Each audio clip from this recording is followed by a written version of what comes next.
অনেক সাংবাদিককে বলছি যে আমরা আপনাদেরকে আর সাক্ষাৎকার দিব না।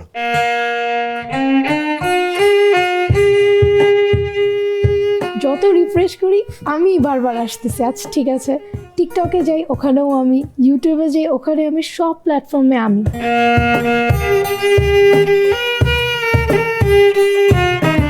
এই হিজাব পরে ড্রাম বাজানো কথাটা আসছে এখানে বিকজ আমি হজ করেছি লাস্ট ইয়ার। কখনো আমি এরকম চিন্তা করিনি যে আমি যদি হিজাব পরে ড্রাম বাজাই, বাংলাদেশের যে কালচার, সেই কালচারের জায়গা থেকে একটু হলেও আইডিয়া ছিল যে এটা নিয়ে কিছু একটা হতে পারে। হজ করার পরে কি আমি একটু চেষ্টা করি পর্দা করার। বয়সের দিক থেকে ভেরি ইয়াং, যেটা হচ্ছে যে খুবই আনএক্সপেক্টেড। একজন আঙ্কেল কন্ট্যাক্ট করে, হ্যাঁ। তো উনি হচ্ছে আমার ভিডিও দেখেছে, তো দেখে মেবি সাংবাদিকদের থেকে বাবার নাম্বারটা কালেক্ট করে, তো বাবাকে ফোন দিয়ে বলতেছে আমার মেয়ে যদি অন্যায় করতো তাহলে আমি বলতাম যে হ্যাঁ, কিন্তু আমার মেয়ে তো কোনো অন্যায় করেনি। আমি আমার মেয়েকে শিখেছি মাপ চাওয়ার জন্য না। কালকে যদি আমি মারা যাই, আজকে যারা গীবত করতেছে ওকে নিয়ে, তারা কিন্তু আমার পাশে বাজার করে দিবে না। আপনার মেয়ে তো ভাইরাল, আমি তো ভাইরাল আবার কি?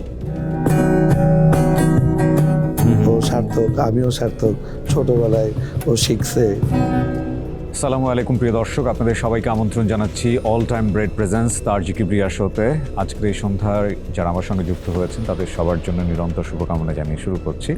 এবং আজকে আমার সঙ্গে যে বা যারা আড্ডা দেবেন তারা ইতিমধ্যেই আপনাদের সবার পরিচিত হয়ে গেছেন। ডেফিনেটলি তার তো আমি অনেক বড় ফ্যান, আমি বলবো। খুব অল্প সময় হলে আমি তাকে দেখছি এবং তার যে পারফরমেন্স সেটা সত্যিই মনোমুগ্ধকর। তিনি হচ্ছেন আমাদের নাজিয়া, রাইট? নাজিয়ার পুরো নামটা কি? আসসালামু আলাইকুম। ওয়ালাইকুম আসসালাম। আমার পুরো নাম হচ্ছে নাজিয়া জামিল সামান্থা। নিকনেম নাজিয়া। জি। ওকে। এবং আপনার যে পরিচয় সেটা কি আসলে, মানে মিউজিশিয়ান নাকি অন্য কোনো পরিচয় আছে? মিউজিশিয়ান আর কি, এখন সবাই চিনছে এভাবে, ওকে বাট আমি স্টুডেন্ট। ওকে। কিসে পড়ছেন আপনি? আমি O levels candidate. Beautiful. So আপনার বাম পাশে আছে আপনার বাবা। মাফ করবেন, আপনাকে আসলে ওনার জন্যই আমার চেনা, সুতরাং যে কারণে ফার্স্ট টাইম ওকে ফ্লোর দিয়েছি। এটা বোধহয় বাবাদের জন্য এক ধরনের প্রাউডই না, সন্তানের জায়গাটা থেকে বাবাকে চেনা। সো আপনার পরিচয়টা যদি একটু আমাদেরকে দিতেন। আসসালামু আলাইকুম। ওয়ালাইকুম আসসালাম। আমি মোশফিকুল জামিল কাকুন, আমি একজন বিজনেসম্যান। বাকি দুজনের সঙ্গে একটু পরিচিত হই। আপনার কাহনে যিনি আছেন। জি, ওয়ালাইকুম আসসালাম। আমি আয়াত জামিল, আমি ওর আপন ভাই। ওকে, নাজিয়ার আপন ভাই। কয় ভাই বোন আপনারা? আমরা এক ভাই এক বোন। সো আপনি ছোট? হ্যাঁ। ওকে, ফাইন। আপনার পরিচয়? আসসালামু আলাইকুম, আমি জাওয়াদ, আমি ওর কাজিন। ওকে, আপনিও ভাই? জি। প্রতিদিনের ব্রেকফাস্টে আমি রাখি অল টাইম ব্রেড দিয়ে তৈরি হেলদি অ্যান্ড টেস্টি সব খাবার। All time bread, all time healthy life. বয়সের দিক থেকে মানে যদি বলি ভেরি ইয়াং, অ্যান্ড যেটা হচ্ছে যে খুবই আনএক্সপেক্টেড একটা মানে ক্রাউড। কিন্তু আমার তো মনে হয় যে বাংলাদেশের যে কালচার, সেই কালচারের জায়গা থেকে একটু হলেও আইডিয়া ছিল যে কিছু একটা হলেও হতে পারে এরকম, মানে এই হিজাব পরে ড্রাম বাজানো। আসলে কখনো আমি এরকম চিন্তা করিনি যে আমি যদি হিজাব পরে ড্রাম বাজাই, এটা নিয়ে কিছু একটা হতে পারে। কখনো এরকম আমি চিন্তা করিনি আসলে। It was just a routine, right? মানে মনে হলো যে ওকে আমার তো রুটিন কাজ, সুতরাং আমি এটা বাজিয়ে ফেলি। এরকমই ছিল। ও লেভেল করছে মানে ওর বয়স, আমি যদি ভুল না বলে থাকি, 16 থেকে 17 এরকমই হবে। সো 16 থেকে 17 এই যে টিনেজ বাচ্চাদের মেন্টালিটি কেমন হয় এটা কিন্তু সহজেই অনুমেয়। আপনার কাছে স্টোরিটা কেমন ছিল একটু আসি তো। মানে আপনি কি জানতেন যে এরকম একটা ক্রাউড হয়ে গেছে, নাকি জানার পরে? না, আমি তো বাসায় আসি। হ্যাঁ। বাসায় আসার পর দেখলাম যে ওরা সব কিরকম চিল্লাচিল্লি। আমার বাসায় 3 জন সাংবাদিক। আচ্ছা। তা আমি ভাবছি যে হয়তো ওদের ভার্সিটি থেকে আসছে। প্রোগ্রাম তো ছিল ওদের। আচ্ছা। তো ওদের ভার্সিটির প্রোগ্রাম, আমি ভাবছি যে ওদের কেউ। তা আমি খুব একটা করিনি। তো সবাই আমাকে সালাম দিচ্ছে, আমিও ওয়ালাইকুম সালাম বলে রুমে গেছি। তো আবার দেখলাম যে বাবা, আমি বলছি যে পরে কথা বলি। আমি খুব একটা করিনি, গুরুত্ব দেন। এরপরে যে এত সাংবাদিক আর ফেসবুক ভরা, তখন আমাকে কোশ্চেন করতেছে যে আপনার মেয়ে তো ভাইরাল। আমি তো ভাইরাল আবার কি? তো বলতেছে যে আপনার মেয়ে তো এরকম কি ড্রামস প্লে করে সারা। আমি তো ভালো, তো খারাপ কি? ও সার্থক, আমিও সার্থক। ছোটবেলায় ও শিখছে এবং ওটা যদি আজকে হয়ে থাকে তাহলে তো ভালো। আমি তখনও অতটা গুরুত্ব দিই মানে তখন আপনি বুঝেন না আসলে কি হয়েছে, না কি হচ্ছে। হ্যাঁ। আর ভাইরাল শব্দটা শুনতাম কিন্তু কখনো বুঝতাম না যে এরকম নিজেদের উপর তো কখনো আসে না, এর জন্য বুঝে উঠতে পারতেছিলাম না যে কি হবে আচ্ছা, কি হবে না এরকম। আপনার মেয়ের পক্ষ থেকে আপনি কাইন্ড অফ অ্যাপোলজিও করেছেন বোধহয় সোশ্যাল মিডিয়াতে, তখন আমি দেখলাম যে এটা পক্ষে বিপক্ষে একটা বড় আওয়াজ উঠেছে। অনেক সাংবাদিককে বলছি যে আমরা আপনাদেরকে আর সাক্ষাৎকার দিব না।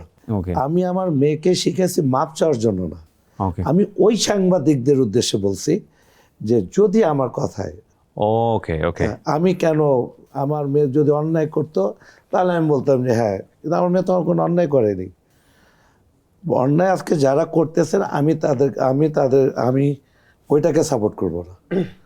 আমরা এটাকে ও পছন্দ করছে, ওর নিজ থেকে ইয়ে করছে, ও তো ভাইরাল হওয়ার জন্য করেনি।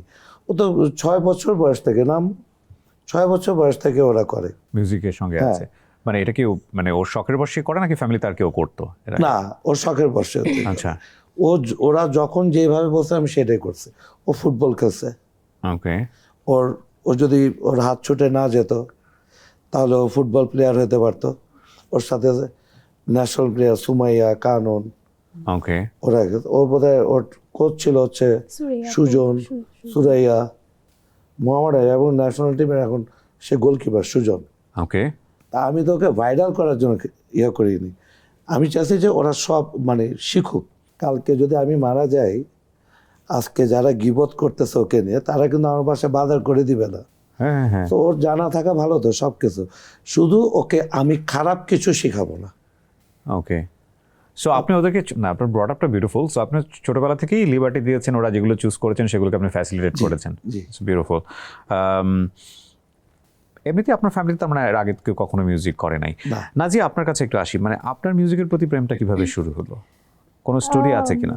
স্টোরি বলতে আমি আসলে আমার বার্থডেতে বাবা হচ্ছে সবসময় প্রোগ্রাম করতো, ওকে তো ওখানে বেশ কিছু ব্যান্ড আসে, মাইলস সোলস ওনারা মেবি এসেছিল সবাই। ওকে তো তখন আর কি আমি দেখতাম যে ড্রামস প্লে করছে, তো ড্রামসের প্রতি আমার একটু ভালো লাগাটা কাজ করে, আচ্ছা বাট কখনো বলতাম না।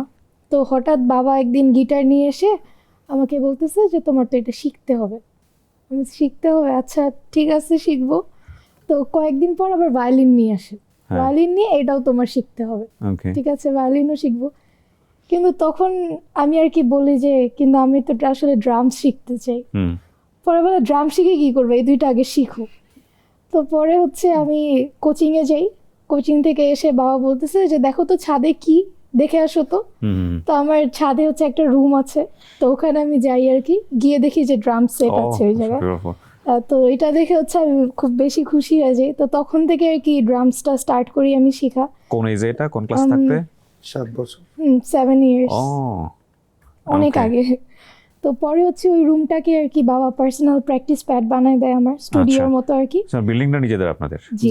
ও, এটা একটা বিশাল সুবিধা হয়েছে। ভাড়াটিয়া হলে তো বিপজ্জনক, এই ড্রামস শেখা খুবই বিপজ্জনক। ওকে তো আর কি ওখানেই তারপর মিউজিক প্র্যাকটিস বা যেটাই হোক সব ওই রুমেই করা আর কি। তো আচ্ছা এভাবেই আর কি মিউজিক লাইনটায় আসা হয়, জার্নিটা এভাবেই স্টার্ট হয়। নাজি, আমরা তো ড্রামের অ্যারেঞ্জমেন্ট আজকে করতে পারিনি, আমাদের সাইটের একটু অন্যরকম। তো আপনার হাতে আমরা একটা ভায়োলিন দেখতে পাচ্ছি, আমরা কি কিছু শুনবো আপনার কাছ থেকে? Sure.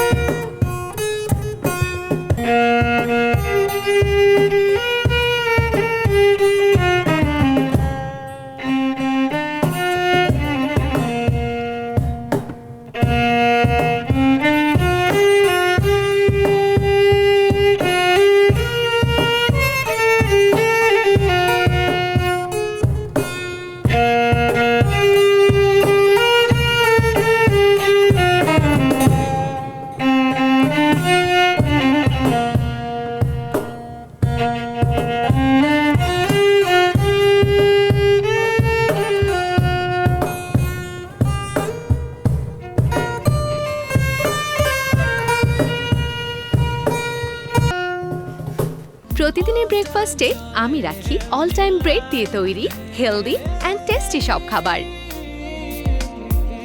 All time bread, all time healthy life. আপনি বাজাচ্ছিলেন এবং ডেফিনেটলি মিউজিক করার একটা চিন্তা ভাবনা ছিল, ইন ফিউচার আপনি মিউজিক করবেন, এরকম একটা ক্যারিয়ার হবে, এরকম কোনো কিছু ছিল নাকি জাস্ট শখের বসে এটা করা? শখের বসে বাজাতাম। আচ্ছা তারপর আসলে মাঝখানে আমি সব কিছু ছেড়ে দিই, মিউজিক আর করতাম না। কেন? লেখাপড়ার পড়াশোনার একটা চাপ আছে যেহেতু এখন ও লেভেলস, ওকে, তো সব কিছু মিলে আর কি টাইম দিতে পারতাম না। আর যেমন লাইক ফুটবল ছাড়া লেগেছে আমার, দেন ব্যাডমিন্টনও ছাড়া লাগে বিকজ আমার হাতের লিগামেন্ট ছিঁড়ে যায়। ওকে, তো আর কি সব কিছু মিলে একটা প্রেশার পড়ছিল, তো যার কারণে আর কি আমি এগুলা থেকে একটু সরে যাই। তো যেই ভিডিওটা নিয়ে যদি আমি বলি, যে প্রোগ্রামটা নিয়ে ভাইরাল হয় আর কি, তো হ্যাঁ। এটা হচ্ছে জাওয়াদের স্ট্যামফোর্ড ইউনিভার্সিটিতে ছিল। ওকে, তো ও হচ্ছে বেসিক্যালি আয়াতকে ডাকে যে তুমি আসো, তোমার ড্রাম বাজাতে হবে। হ্যাঁ। তো আমি আর আয়াত ছিলাম তখন কোচিংয়ে। তো সো মা, আয়াত ড্রাম বাজাতে পারে? হ্যাঁ, বিউটিফুল। হ্যাঁ। ও হচ্ছে কন্টিনিউ করছিল সব, আমি করতাম না কিছু। হুম। তো পরে মা হচ্ছে একা যাওয়ার পারমিশন দিচ্ছে না, তো মা বললো যে আমি তোমাদের নিয়ে যাই। তো আমি তো ওখানে পারফর্মার হিসাবে যাই না, অডিয়েন্স হিসাবে যাই ওদেরটা দেখতে। তো ওদের ওখানে ডিপার্টমেন্টের কোনো টিচার আমাকে উনি চিনে সামহাও, তো বলতেছে যে নাজিয়া তুমি তো ড্রাম বাজাতে পারো। আমি বলছি, জি পারি, তুমি একটু স্টেজে উঠো। আমি ওনাকে হ্যাঁ বা না বলার আগে উনি হচ্ছে অ্যানাউন্স করে দিয়েছে। আচ্ছা। তো আমি তখন আর কি উঠি স্টেজে, তো বসি ড্রামসে। আমি আর কি কোনো গান টান বাজানোর ইন্টেনশন ছিল না, জাস্ট একটু জ্যামিং করছিলাম। ওই জ্যামিং করার মাঝখানে জাওয়াদি গানটা ধরে। আচ্ছা। আমি মেবি 5 মিনিটস বাজিয়েছিলাম না, 5 মিনিটসের মতো বাজি। তো ওই জায়গায় বসে তখনও আর কি আমি আসলে বুঝি নাই কি হতে যাচ্ছে বা কি হবে। ওকে। তো তারপর ওইটা মেবি মেয়ের 18 তারিখ ছিল, হ্যাঁ। তো পরে যখন আমি বাসায় আসি তখনও সব নর্মাল, 2 দিন 3 দিন সব নর্মাল ছিল। হঠাৎ করে আমি জানি না কেমন একটা ঝড় আসলো। সো ভিডিওটা কে করেছিল?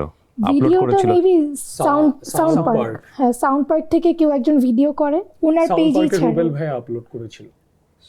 এটা আপনারা কেউ জানতেন না না। আলটিমেটলি? আচ্ছা। তারপর পরে হচ্ছে মানে এরকম হয় না যে ফোন দিয়ে বলে তুমি তো ভাইরাল হয়ে গেছো না, এরকম? আমার সাথে তো কারো কোনো কন্ট্যাক্ট হয়নি। আচ্ছা। আমাকে হচ্ছে জাওয়াদি কল দেয়, নাজিয়া তুমি তো ভাইরাল। কি ভাইরাল মানে মানে কি শুনলেই তো আবার? ভয় লাগে আজকাল যে ভাইরাল। আমি ভাইরাল কি আবার ভাইরাল? তো পরে বলতেছে যে তুমি চেক করো। যে কি চেক করো? আপনি কি কোথায় সোশ্যাল check মিডিয়াতে করবো? এমনিতেই অ্যাক্টিভ থাকতেন? না। So this is another important point. ঠিক আছে, হ্যাঁ। তারপর তো তখন বলতেছে তুমি চেক করো। আমি বলছি, আচ্ছা দেখতেছি। আপনাদের কি খুব সুন্দরভাবে বড় করছেন, মাশাআল্লাহ। হ্যাঁ, এগুলো খুব মানে স্যার, ওদের সোশ্যাল মিডিয়াতে অ্যাক্টিভ কোনো না। এফবি নাই, হ্যাঁ, ওরও নাই। এগুলো কি ফোন মানে আছে কিন্তু ফোনে বোধহয় কোনো নাম্বারও নাই। সিম ইউজ করি না। এরা কি ওয়েল অ্যাকসেপ্ট, মানে এগুলো খুব ইজিলি অ্যাকসেপ্ট করেছে নাকি আপনারা চাপিয়ে দিয়েছেন? না, আমি বলছি এই যে যুগের বাচ্চারা কিভাবে এরকম ভাবে বড় করছেন? আপনার কাছে তো এটা নিয়ে আমার 1 ঘন্টা আড্ডা দেওয়া উচিত। ওরা তো খেলাধুলা এগুলো নিয়েই ব্যস্ত ছিল। That's another point. আমরা যদি বাচ্চাদেরকে ফিল্ড দিতে পারি, আমরা যদি বাচ্চাদেরকে বিভিন্ন হ্যাপেনিংস এর মধ্যে রাখতে পারি, তাহলে এদের এই মোবাইল ফোন দরকার হয় না। এগ্রিড। স্যার, আমার ছাদেও আবার ব্যাডমিন্টন কোর্ট আছে, ওখানে ন্যাশনাল প্লেয়াররা এসে খেলতো। ও, সো ওরা এনভায়রনমেন্টটা পেয়েছে লাকিলি। সো কি হলো এরপরে? তো পরে হচ্ছে আমি বলছি আচ্ছা ঠিক আছে আমি দেখতেছি। তো আমি ইউটিউবে যাই, যত রিফ্রেশ করি আমি বারবার আসতেছি আচ্ছা ঠিক আছে। টিকটকে যাই, ওখানেও আমি। ইউটিউবে যাই, ওখানে আমি। সব প্ল্যাটফর্মে আমি। আচ্ছা। তো আমি তখন আর কি বুঝতেছি না কি হচ্ছে। তো পরে জাওয়াত বলতেছে যে নাজি আমাকে তো কয়েকজন কল দিচ্ছে, তোমার ইন্টারভিউ নিতে চায়। স্যার আমি তো ক্যামেরার সামনে কথা বলতে পারি না, আমি কি বলবো ইন্টারভিউতে? তো পরে মেবি ফার্স্ট ডেতে 5-6 জনের মতো আসে। তার পরের দিন রাত 2টা পর্যন্ত আমি ইন্টারভিউ দিই, তারপর শেষই থেকে হচ্ছিল না, অনেক বেশি এক্সেস ছিল ওই দিন। মেবি 24টা হ্যাঁ 24টা চ্যানেল আসছে একসাথে। একসাথে। ওকে। আমি তো কথা এমনি বলতে পারি না ক্যামেরার সামনে, আমি কখনোই ক্যামেরার সামনে কথা বলতাম না। ওকে। আমি একটু ক্যামেরা ফ্রেন্ডলি না। তো দেখা গেছে যে স্কুলেও যদি কোনো প্রেজেন্টেশন থাকতো আমি আস্তে করে চেপে যেতাম, আমি কথাটা বলতে পারি না। কিন্তু এখন আমার এটাই বলা লাগতেছে আর কি। আই থিঙ্ক আমার মনে হয় আপনি এটা এনজয় করছেন। হ্যাঁ, এই মুহূর্তে যেটা আসলে অনেক বেশি নক করেছে, আমরা তো আসলে ড্রামার হিসেবে কোনো ফিমেল ড্রামার তেমন একটা চোখে পড়ে না আমাদের। যেটা হয় যে ইউনিক জিনিসগুলো মানুষের খুব দৃষ্টি কাড়ে। একে তো ফিমেল ড্রামার, তারপরে আবার হচ্ছে হিজাব পরা। সো এটার দিক থেকে বেসিক্যালি এরপরে তো অনেক ধর্মীয় স্কলার যারা আছেন তারা আলোচনা সমালোচনা করেছেন। আমি দেখলাম খুব বুদ্ধিদীপ্ত উত্তরও দিয়েছেন আপনি বিষয়গুলো নিয়ে। এমনি থেকেই মানে এই প্র্যাকটিসের ব্যাপারটা কি নিজে থেকেই এসছে নাকি খুব রিসেন্টলি? পর্দা আমি করছি লাস্ট ইয়ার 25 থেকে। ওকে। বিকজ পর্দা আসলে এই কথাটা আসছে এখানে বিকজ আমি হজ করেছি লাস্ট ইয়ার। মাশাআল্লাহ।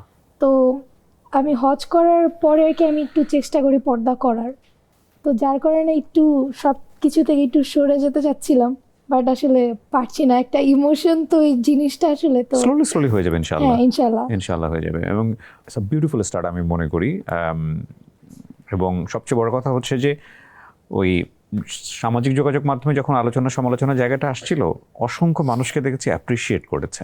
হ্যাঁ, এইটা একটা ভালো দিক, কিন্তু যে একটা মানুষ শুরু করেছে তাকে যদি আপনি এখনই সমালোচনা করেন তাহলে কিন্তু সে শেষ হয়ে যাবে, বরং সে কতটুকু এগিয়ে নিয়েছে সেটাকে আপনি অ্যাপ্রিসিয়েট করেন।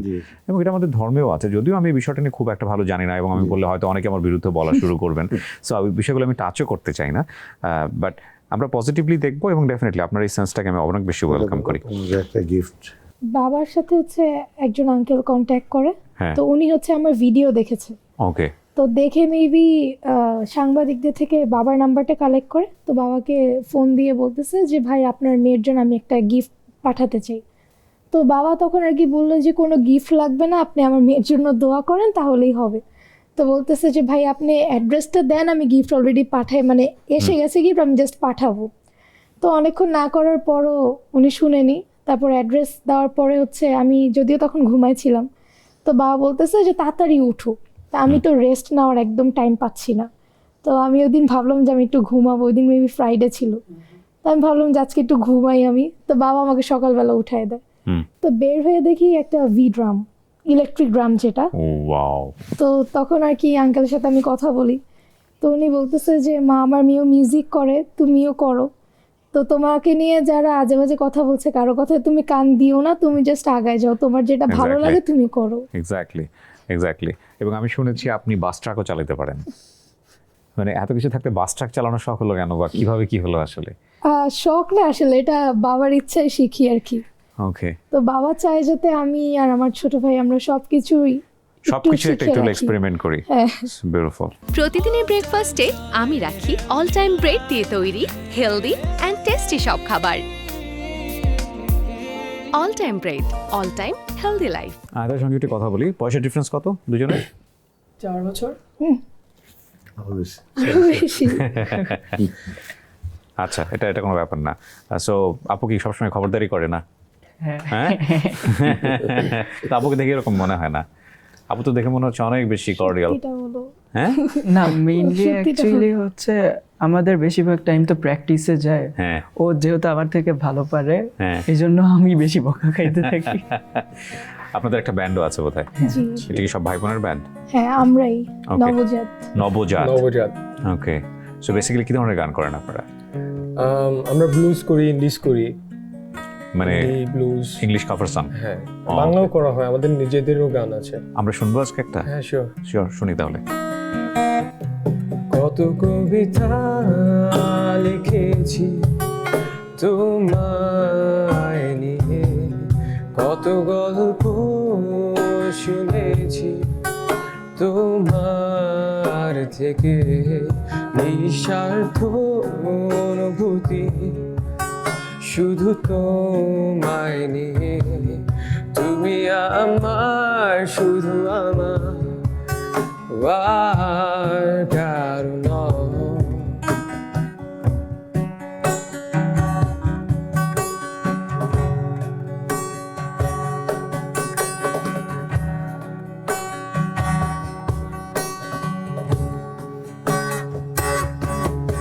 তোমার কাছে যেতে চাই আমি, ফিরবে না তুমি জানি, আমার ভাবনা খুঁজে পাই আমি, বুঝ তুমি জানি, আড়াল হতে খুঁজি তোমায়, জানি না কোথায় পাবো, আধার হতে দেখি তোমার, জানি না কবে পাবো। সো নাজিয়া, ফিউচার প্ল্যান কি? ভাইয়া আপাতত ও লেভেলস কমপ্লিট করে দেশের বাইরে যাব। এই একটা বড় সমস্যা আমাদের সব ইংলিশ মিডিয়ামের বাচ্চারা এইভাবে চিন্তা ভাবনা করে। এটার পেছনের কারণটা আসলে কি? কেন মনে হয় যে দেশের বাইরে চলে যেতে হবে?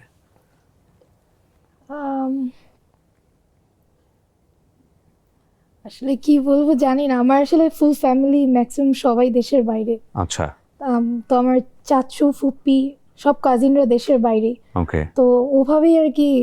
সো মাইন্ডসেটটা এভাবেই তৈরি হচ্ছে ছোটবেলা থেকে। লাইক আপনি আপনার বাচ্চাদের নিয়ে কি চিন্তা করেন? থাকে না যে ইন ফিউচার আমার ছেলেরা এটা হবে, ওটা হবে, বড় হয়ে এটা হবে।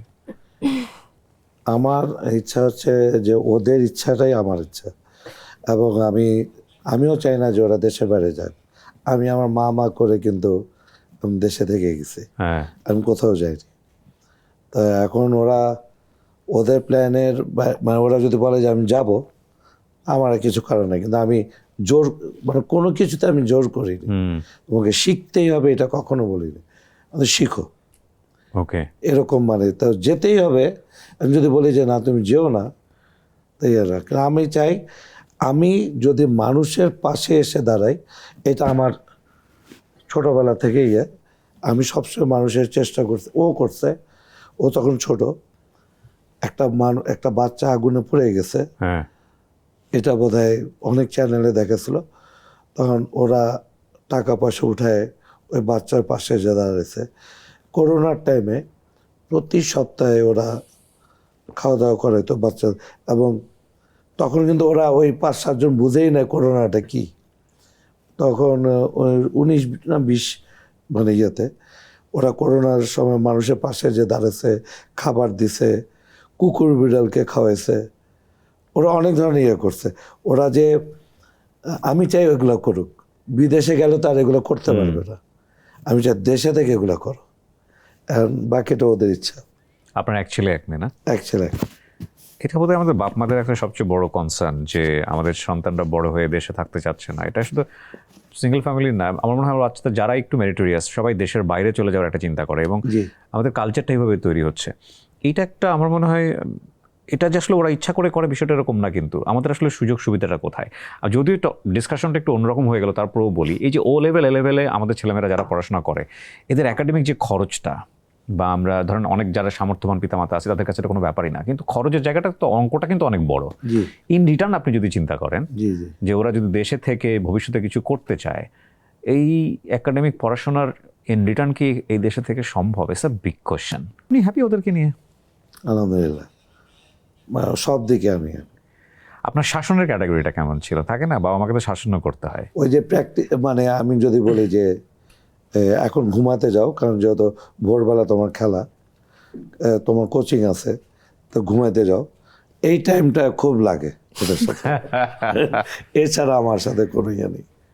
রেজাল্ট নিয়ে কখনো আপনি কোনো না, সময় অরিন? আর ও আগে ফার্স্ট বয় ছিল হ্যাঁ স্কুলে, হ্যাঁ। আমি ওর মাকে বলছি ফার্স্ট করো না, অনেক আফসোস করবা, যদি কখনো থার্ড হয় ফোর্থ হয় খুব কাঁদবা, হ্যাঁ। তো ওকে ছেড়ে দাও। তারপরে কি থার্ড হয়ে গেছে ও? থার্ড না, তারপরে 7, 8, 9 এরকম ছিল। সো এনজয় করতেছো যে ঠিক আছে বাবা বলছে আমি 7th আছি, আমার কোনো সমস্যা নাই? হ্যাঁ। ওকে, মানে প্রেশারটা নাও শিখতে হবে আবার। হ্যাঁ, কারণ ওই ফার্স্ট হতে গেলে যে প্রেশারটা হয়, তাহলে ও এখন খেলাধুলো করতে বাকি পারতো জিনিসগুলো না। করতে পারবে না, এটা একমত। কিচ্ছু ফার্স্ট বার করতে আবার পারবে না। সবসময় জি। পড়াশোনাই করে, টেবিলেই থাকে। লাইক টাইম টু টাইম হচ্ছে কি আমার সব ফিক্স করা, ড্রামসের প্র্যাকটিস, গিটারের প্র্যাকটিস, ফুটবল প্র্যাকটিস, ফ্রেন্ডদের সাথে আড্ডা। আড্ডা ওই আড্ডা কোচিং এগুলোর টাইম মাঝখানেই, এগুলোর এগুলোর মাঝখানে, মাঝখানেই হ্যাঁ। আড্ডা। ওকে, একসাথেই করি সবাই। এমনিতে প্যাশন কি? আমি একটু প্যাশনের জায়গাতে যেতে চাই। প্যাশন তো বুঝতেই পারছি মিউজিক, এর বাইরে কি আসলে? মানুষের পাশে থাকা। ওকে, পড়াশোনা আসলে ওভাবে বলবো না, পড়াশোনা কারোই ভালো লাগে না। চেষ্টা করি আসলে একটু মানুষের পাশে যদি থাকতে পারি, আর হচ্ছে দিন প্র্যাকটিস করা। বিউটিফুল, মাশাআল্লাহ। অনেক দোয়া থাকলো, এবং আপনি আমাদের জন্যও দোয়া করবেন যাতে আমরা সবাই পারি ইনশাআল্লাহ। সো প্যাশন কি? ফুটবল। ফুটবল। Yeah. ফুটবল কিন্তু বাংলাদেশ এখন রিসেন্টলি একটু হলেও আগের থেকে আমার মনে হয় একটু হলেও emerging. So definitely it's a good passion. আপনার মিউজিক। মিউজিক নেই? হ্যাঁ। সো আমরা আরেকটা কিছু শুনতে চাই, কি শুনবো?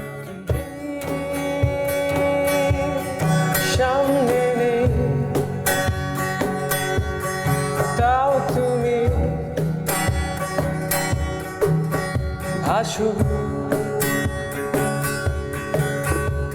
ওদের মাঝে লুকিয়ে একটুখানি হাসো স্বপ্নে আমার তোমার ছবি চুপটি করে আসে সকাল থেকে রাতে শেষে থাকো আমার পাশে রাতা তারারা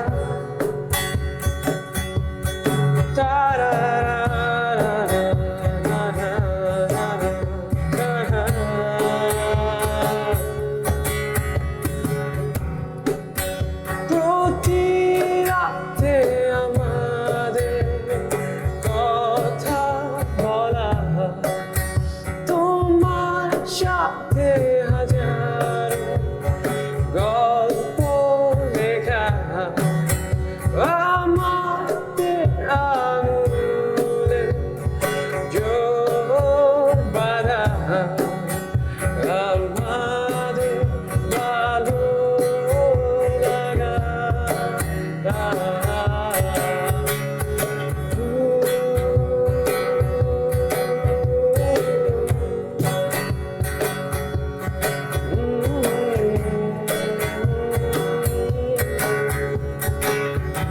আলো জ্বলে আলো চলে আমার মনে তোমার ছবি চোখের সামনে সে ভাসে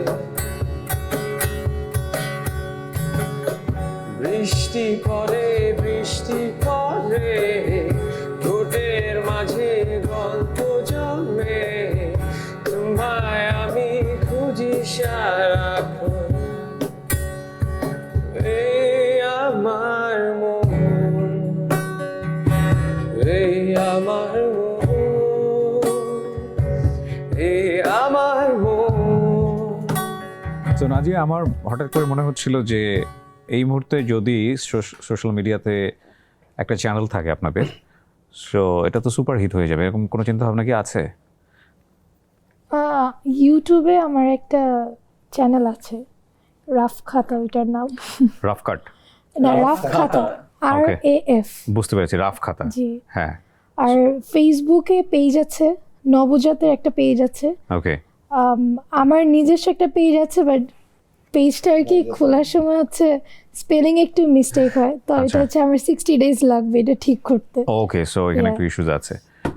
মার কথাও একটু বলি, মানে তোমাদের মা, সো ওনার কথাটা আসছে না, কেমন সাপোর্ট করেন বা কি অবস্থা, কেমন শাসন করেন? অবভিয়াসলি মার সাপোর্ট অনেক ছিল, বেশি। না হলে আসলে সম্ভব না। হুম বাবা তো আসলে পুরো জিনিসটা করে, হুম বাট মার সাপোর্ট, মার ভূমিকা অনেক বেশি ছিল। ডেফিনেটলি। Yeah. আমাদের পরিবারে তাই হয়, মারা আসলে 24 আওয়ার অবজার্ভ করে কোথায় কি হচ্ছে না। বাবারা তো আসলে অতটা সুযোগও থাকে না, তারা ব্যবসাপাতি নিয়ে ব্যস্ত, আয় রোজগার নিয়ে ব্যস্ত, সো এটাও একটা বিষয়। বাট মানে শাসনটা বোধহয় মাই বেশি করে, রাইট? না, তার মানে বাবাই বেশি করে, ওকে, আর মা হচ্ছে লিবারাল, ঠিক আছে। হ্যাঁ, একজন বেশি করবে একজন কম করবে, এটাই স্বাভাবিক। মার কি করছে এই ভাইরাল ব্যাপারটা নিয়ে, মার টেনশন কি?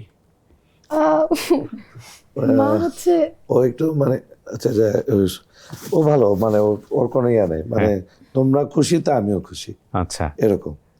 ওর ভিতর কোনো ভয় নাই, ইয়া নাই, গুড, সব দিকে ঠিক আছে।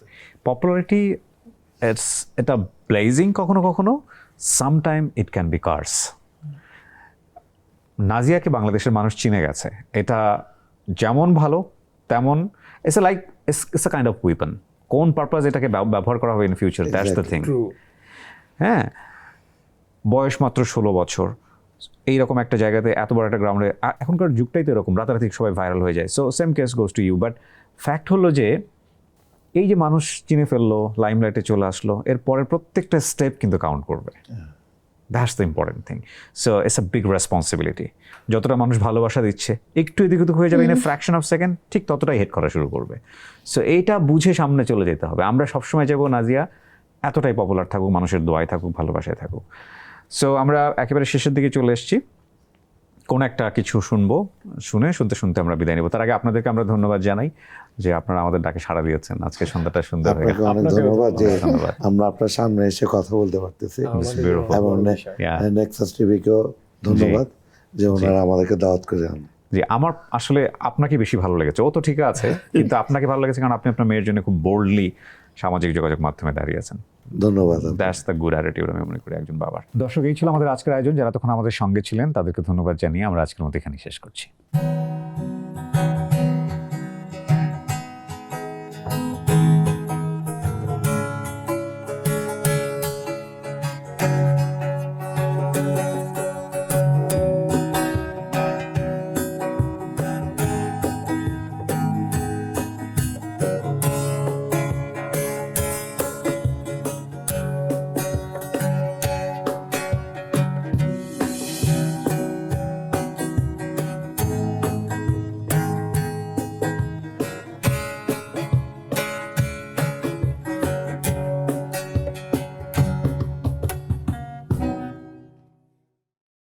প্রতিদিনের ব্রেকফাস্টে আমি রাখি অল টাইম ব্রেড দিয়ে তৈরি হেলদি অ্যান্ড টেস্টি সব খাবার। All time bread, all time healthy life.